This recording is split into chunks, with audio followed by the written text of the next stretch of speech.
What's up, family? How you all doing? Thank you all for hanging out with me. I tried to record earlier. Some of you all may have seen me earlier. And, of course, we had some internet issues, so I'm glad to be back. Look, there's so much going on right now. First, I want to just, once again, just salute and celebrate all of the young people. Aren't they doing an amazing job? Aren't you all completely and totally impressed by what these young people are doing? Be honest with me, man. You got to be impressed by this. And a little surprised, pleasantly. And it's not just black kids, it's white kids, it's Hispanic kids, it's Asian kids. And I don't mean to call them kids, young people. And I think they're doing an absolutely phenomenal job. And they should be commended and acknowledged for that. And I've been doing that all week long. So let me ask you all a question. What are we doing here? What are we marching for? Why are we marching? I really want you all to call in right now, and if you have your children with you or near you, and you can reach out to them and ask them to call in and answer this question for me. What are we marching for? And I think it's very important that we be able to articulate that, because I think we can get it.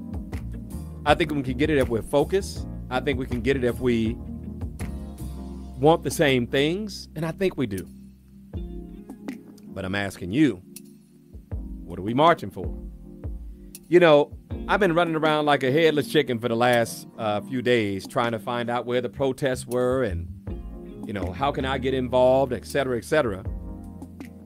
And, you know, the one thing I found out is that, you know, a lot of these protests are spontaneous. Black Lives Matter had a chance to meet a young man, 25 years old, Minister Stretch Sanders. With Black Lives Matter, he spearheaded a march in Las Vegas, 4,000 strong, and he's going to be on the show this week to talk about, you know, his experience as a young man. And also, I'm going to be talking to the mayor of Buffalo. I'm going to have him on the show. As you all know, that's where the 75-year-old man got pushed by the cop and bust his skull and was bleeding profusely. So we're going to be talking to the mayor as well. But the one thing I'm realizing is that this is not an organization or an individual who is responsible for what's happening right now. This is really, when you hear the word grassroots, this is really what it is. This is really what grassroots is. It's just people just deciding that they've had enough. It's not just black young people. It's white, as I said, Hispanic, Asian. And I'm realizing now that what needs to happen right now is that the mantle or the baton or whatever you want to call it, it needs to be passed on to the young people now. It makes me feel good that I don't have to stand up and be this person like I was in Gina, Louisiana with Trayvon Martin's case. Trayvon Martin actually started, that whole movement started with his cousins calling into my radio show. I'm giving them the credit. His family lived in Miami. I was on in Miami and Orlando.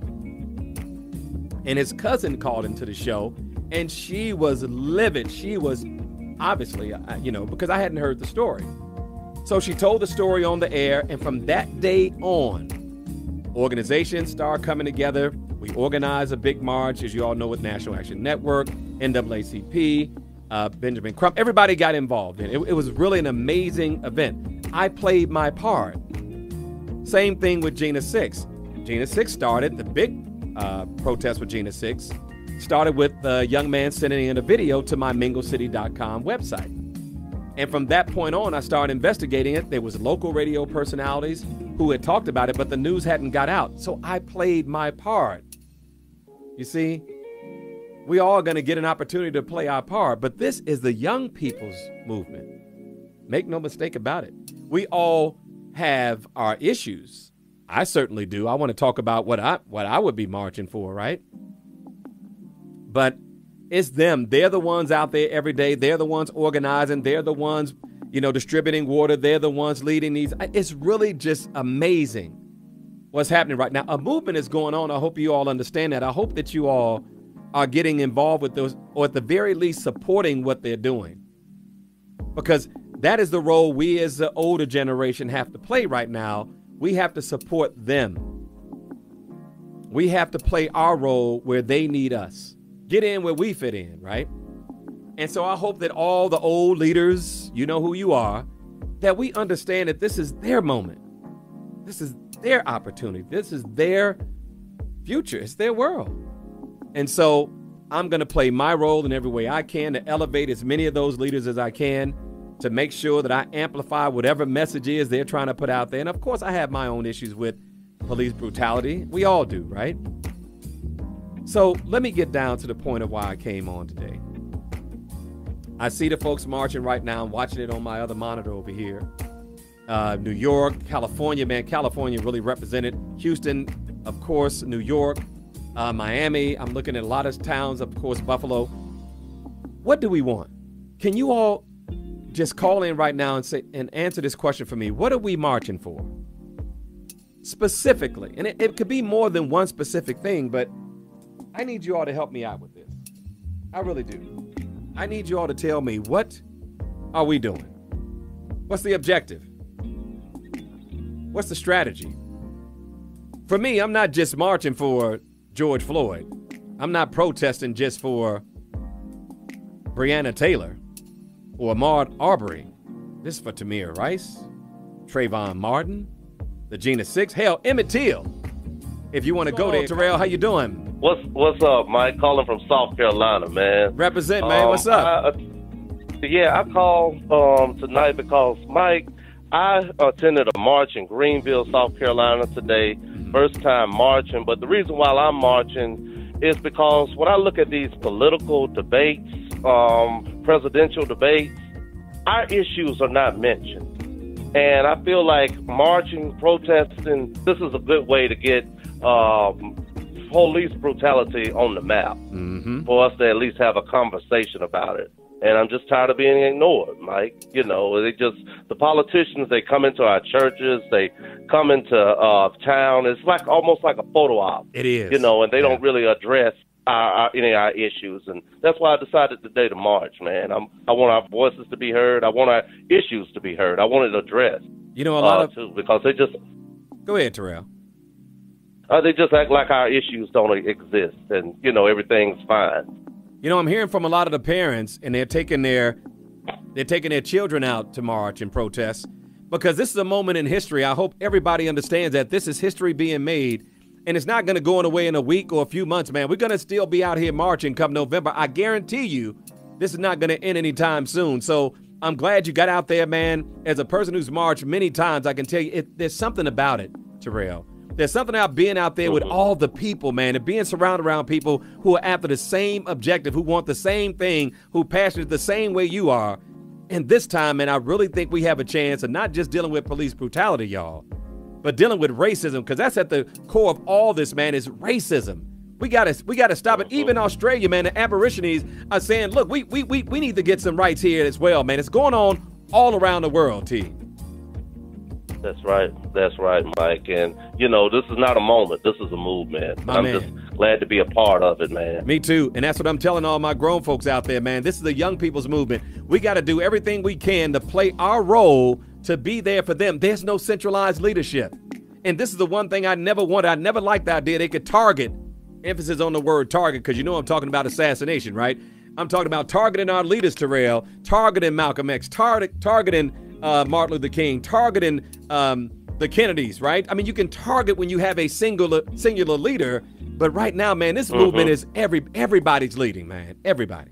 That's right. And I hope it stays like this. You know, I feel like the more those guys get on CNN, you know, start putting a person, you know, with the movement, Mike, the thing will start being... It's not going to happen.